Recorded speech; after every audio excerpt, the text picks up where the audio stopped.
firstly, I'd like to say that we, European Union, are very pleased, very enthusiastic about being part of this process, about cooperating with the Water Innovation Cluster, not directly, but through Paul Jensen over there. That's European Business Technology Center, which is a 70 million euro project of the European Union, and which will be partnering. For us, this is very much a part of our vision of future EU-India relations. We celebrate now 50th anniversary. In the past 50 years have been a lot about development of systems. So the future is going to be much more about partnership, where we have a lot to learn from each other, where we have a common interest in working together. This field, the water sector, is very much part of that. The EBTC this evening is going to be signing an agreement which will be making symbolizing our entry into this partnership.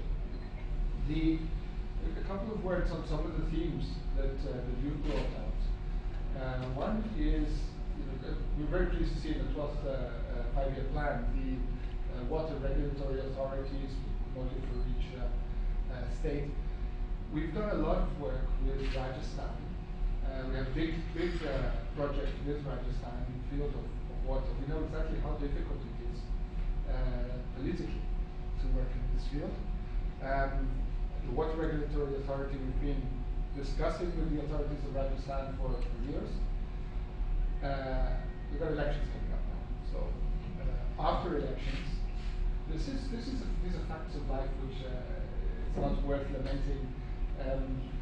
Democracy is an excellent thing, and the world run by technocrats without regard to democratic considerations would be a much worse one. So this is a fact of life that we have to accept. And after the elections, hopefully we will be in position to work with the government of Rajasthan to help them establish their water regulatory authority, which will help to transmit a rather unpleasant and painful truth, which is that water is not free. It has a cost. We'll talk about how that cost is taken on board, by whom. There's a lot of conversation that can be had around that. But certainly, it does have to be faced directly. This is the difficulty that we've had over the past few years that I fully understand. The political realities cannot be an excuse for inaction forever, because political realities focus inevitably on short term, and it is absolutely necessary.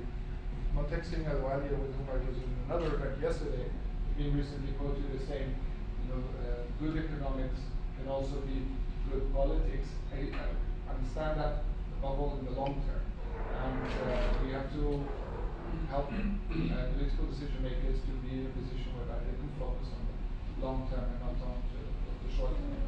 And so our interventions now work with partners, different partners at the state level, central level in India, is very much taking on board this reality of needing to have a balance between short-term considerations and longer-term realities. We are also partnering with India in another aspect of which you have mentioned, which is research and development. We've established a water-related call for research proposals of some 32 million euros, which is 16 million coming from the European Union, 16 million coming from India. And that again is an indication of the importance that we attribute to the development of new research and new solutions for ever-changing context. And we attribute importance to that, and we attribute importance to working with India on that. So whereas earlier, as I mentioned, our traditional development assistance approach was very much a donor-recipient relationship. Now it's very much a partnership relationship, and it's the fact that we're co-funding in a meaningful manner the research in water-related projects. I think is very important. I was very interested in hearing about the Water Dispute Resolution Center that we're establishing in Kolkata. again, there are interesting examples from around the world. We have some interesting examples in Europe about cross-border water-related resolutions that I think by and large have come to develop in a very positive way in the last few years. We know how difficult it is. I come from a country that has just recently put an end to hundreds of years of conflict with its neighbor over water sharing issues. We have a very good system in place now. But, you know, it's not to be boastful. It took us hundreds of years to get there.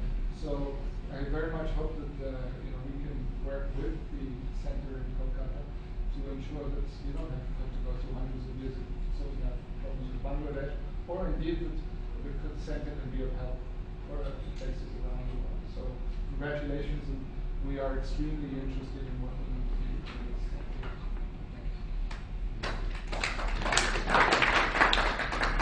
Thank you for your very generous and support, and more than that, your impatience with us is a good thing. When the teacher is impatient, then you know it's a good thing, rather than people going and say, teacher, pay some attention to me. So thank you so much. Yes. Sir, my name is Rashmi Kant. I was a documentary filmmaker, and I'd like to make a brief intervention.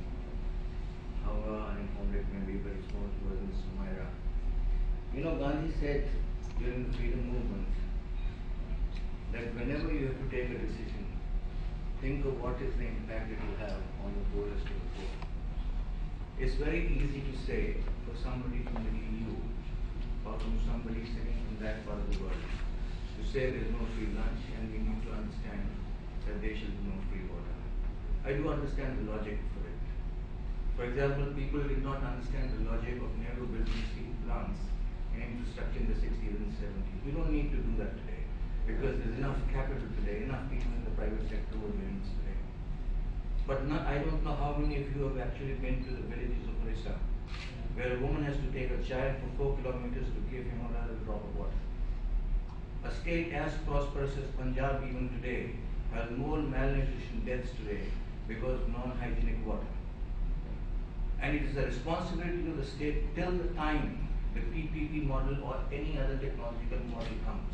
It definitely comes to the dreaded word of the Planning Commission. More people, subsidy. You have to provide that water. That is what the state is for. You tax the rich, you tax the middle class, you tax the others who can afford it. You tax the others. You have today. You were going to talk to me. Yeah, sorry. I said Mara would be more effective to you, but I also said they were part of it. So, I like to. So talking to me, I like to. So by and large, what I would say was that I do not think that the state can abdicate its responsibility and say, we are talking about a PPP model, we are talking about this technology, we are talking about that technology, most of which I frankly don't understand.